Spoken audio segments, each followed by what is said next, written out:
আসসালামু আলাইকুম রহমতুল্লাহ। 2 বছর আগে আজকের এই দিনে দেশস্থানে ছুটি কাটাইয়া আসলাম। মনে করছিলাম যে 2 বছরের ভিতরে আবার দেশে চলিয়া যাইম, কিন্তু ভাগ্য আর রিজেক এমন একটা জিনিস, তুমি অনেক সময় অনেক কিছু ভাববাই, কিন্তু এটা বাস্তব করাটা অনেক মুশকিল। 10 বছর হয়ে যার, কয়েকদিন বাকি আছে, তে প্রবাসর 10 বছর পূরণ হয়ে যাব।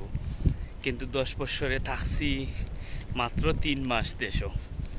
এগুলা চিন্তা করেন, একটা প্রবাসী তার জন্মসূত্রে যখন বিদেশ একবার আসিয়া পড়ে, জন্ম পড়ে, বুঝোয়া পড়ে, তারপরে মানিয়ে নিতে হয় যে দেশটাই কুটুমিটার জায়গা আর বিদেশটাই নিজের বাড়িঘর।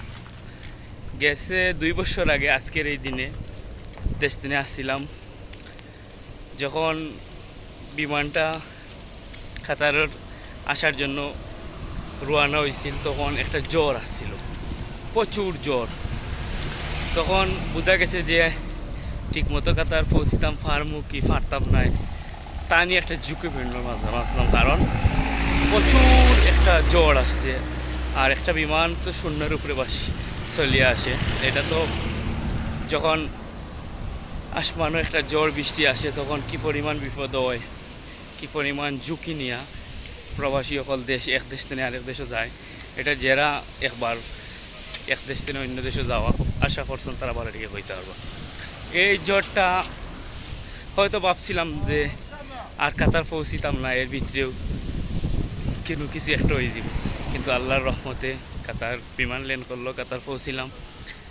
প্রায় 2 বছর হয়ে গেল, কিন্তু দেশে যাওয়ার অনেক চিন্তা করি বা অনেক অঙ্ক মিলাই, কিন্তু যাওয়াটা হয় না। সবাই দোয়া করবা যে নিজের মাতৃভূমির একটা কিছু করিয়া খাওয়ার একটা ব্যবস্থা হইতো, কারণ এই প্রবাসী অনেক মুশকিল, অনেক গরম, গরমের দিনও অনেক গরম, ঠান্ডার দিনও অনেক ঠান্ডা। তো সবাই ভালো থাকবা। আল্লাহ হাফিজ, সালামু আলাইকুম।